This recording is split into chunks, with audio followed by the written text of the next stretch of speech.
Podcast Network Asia.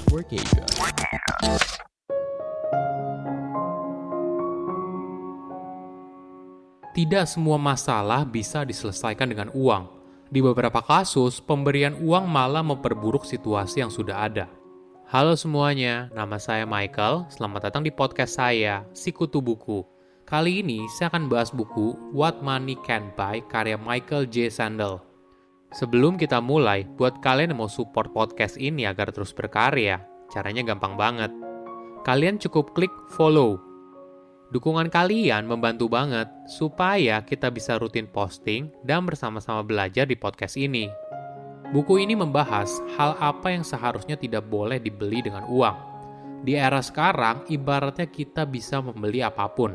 Apakah kamu tahu kalau kamu bisa membayar kamar penjara yang lebih nyaman hanya dengan 1,2 juta rupiah per malam? Di California dan berbagai kota lainnya di Amerika Serikat, narapidana dengan kasus non-kekerasan bisa menikmati fasilitas tersebut apabila mereka sanggup membayarnya. Ini adalah contoh yang menarik. Pertanyaannya sekarang seperti ini, apakah semua hal boleh dibeli dengan uang? Penulis berusaha memberikan pandangan dari sudut pandang moral, kalau ketika semua hal bisa dibeli dengan uang, maka hal ini bisa berbahaya. Bukan hanya dari sudut pandang etika, tapi hal ini akan memperlebar kesenjangan sosial dan ibaratnya dunia hanya milik yang punya uang saja. Saya merangkumnya menjadi 3 hal penting dari buku ini. Pertama, membeli apapun dengan uang. Apakah semua hal boleh dibeli dengan uang? Selama puluhan tahun, hidup kita bergantung pada mekanisme pasar. Tentu saja, kita tidak bisa mencapai perkembangan seperti sekarang apabila mekanisme pasar tidak berjalan dengan baik. Perdagangan global, distribusi barang dari ujung dunia barat menuju ujung dunia timur, semua ini terjadi karena mekanisme pasar berjalan baik.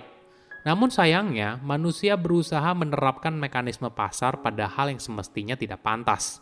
Misalnya begini, pada tahun 1999, seorang pegawai tua dari Walmart bernama Michael Rice jatuh saat membantu konsumen membawa televisi ke mobilnya. Michael lalu meninggal seminggu kemudian dan perusahaan asuransi lalu membayar klaim meninggal dunia sebesar 4,2 miliar rupiah. Namun anehnya, uang tersebut tidak diterima oleh keluarga Michael, tapi diterima oleh Walmart. Dalam gugatan hukum berikutnya, ternyata bukan hanya Michael yang mendapat perlakuan tersebut. Walmart memiliki ratusan ribu polis semacam itu pada karyawannya. Jadi setiap kali salah satu karyawannya meninggal, perusahaan besar itu ibaratnya menikmati keuntungan. Fenomena ini seringkali disebut sebagai dead peasant insurance. Artinya, asuransi petani kelas rendah yang meninggal. Ini adalah jenis asuransi yang merupakan kategori STOLI, Strangers Originated Life Insurance. Sebuah kebijakan asuransi yang diambil pada hidup kamu oleh orang lain. Bukan atas nama kamu tetapi mereka. Coba bayangkan, asuransi jiwa yang awalnya bertujuan untuk mengurangi dampak ekonomi atas kematian seseorang bagi anggota keluarganya atau tanggungannya. Kemudian berubah menjadi sebuah sistem yang bertaruh atas hidup seseorang. Ada contoh lain yang unik bernama viaticals. Jadi ini adalah kebijakan asuransi bagi pasien yang mengalami penyakit kronis dan dalam kondisi yang parah misalnya AIDS. Para investor lalu membeli asuransi tersebut dan memberikan uang dalam jumlah besar kepada penderita AIDS sekaligus membayar biaya perawatannya. Namun ketika pasien tersebut meninggal dan klaimnya cair, maka uang tersebut akan dibayarkan kepada investor. Dengan kata lain, semakin lama pasien tersebut hidup, maka uang yang diterima oleh investor semakin sedikit.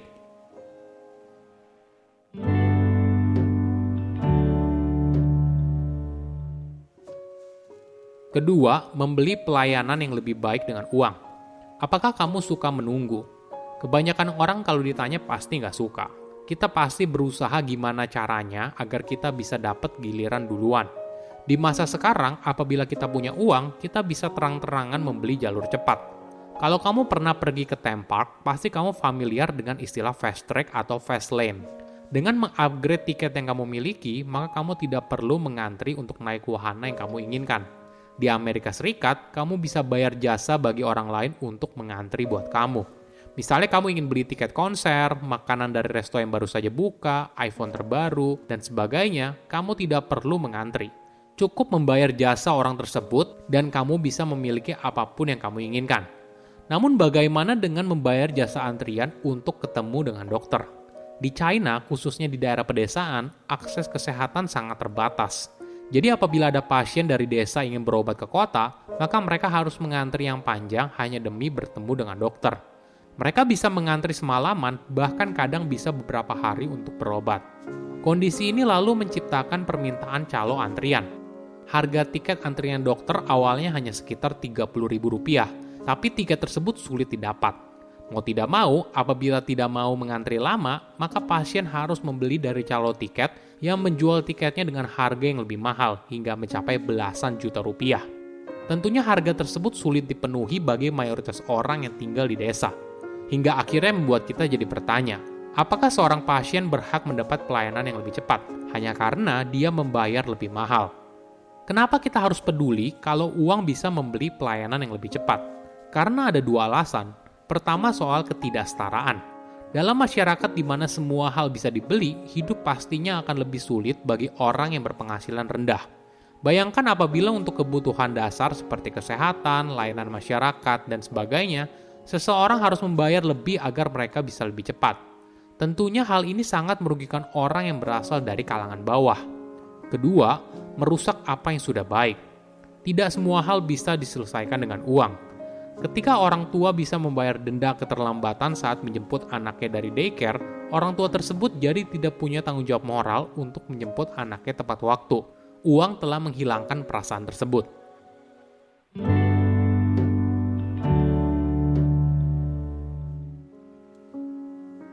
Ketiga, memberikan uang untuk mengubah situasi.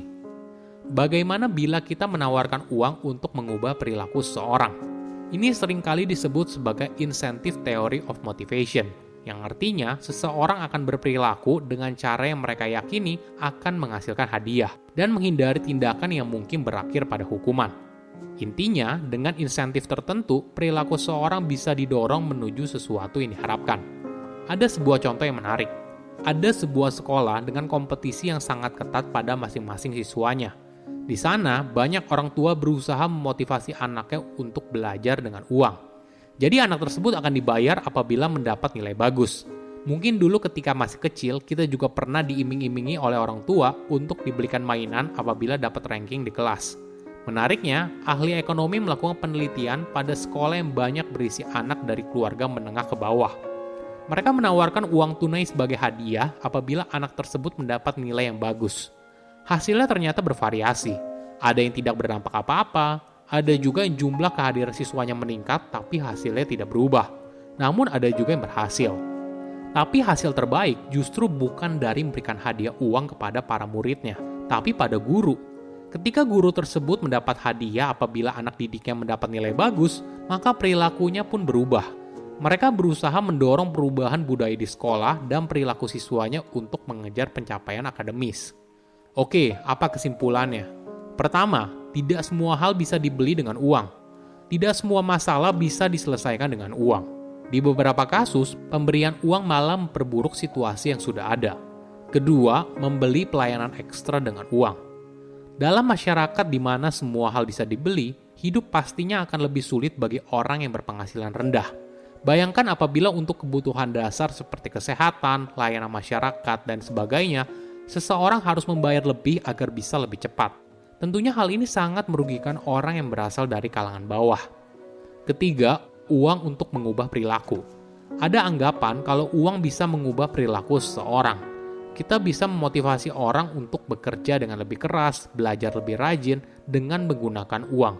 Namun di sisi lain, kita juga bisa mematikan moral seseorang ketika uang digunakan pada tempat yang tidak sepantasnya. Saya undur diri, jangan lupa follow podcast Sikutu Buku. Bye-bye.